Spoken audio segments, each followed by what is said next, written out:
字母哥同公鹿又鬧交啦，到底我哋係咪已經見證咗 Giannis 最後一次披上公鹿戰衣呢？ Hello， 大家好，我係 Simone， 歡迎嚟到 NBA Talk。中意 NBA Talk 就記得 follow 我啦。今季我已經去過6個場館，報道咗30幾場嘅賽事，仲喺更衣室訪問過 Kevin Durant、Devin Booker、Wemby 同 Kate Cunningham 等等嘅球星。季後賽仲有唔夠1個月就開鑼，等我同大家分享下最近 NBA 有咩熱話。喺密爾沃基公鹿對戰印第安納溜馬嘅比賽上邊，字母哥入樽之後跌倒落地，賽後呢，公鹿就宣布 Giannis 嘅膝頭過度伸展，亦都有骨瘀傷。由於公鹿幾乎絕緣排名附加賽同季後賽嘅資格，公鹿就當然想 Giannis 繼續養傷，字母就想盡快復出。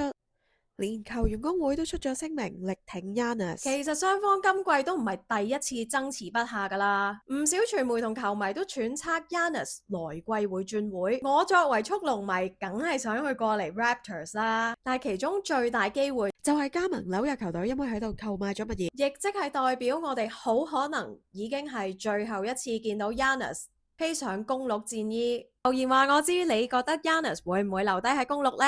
中意 NBA Talk 就記得 follow 我啦。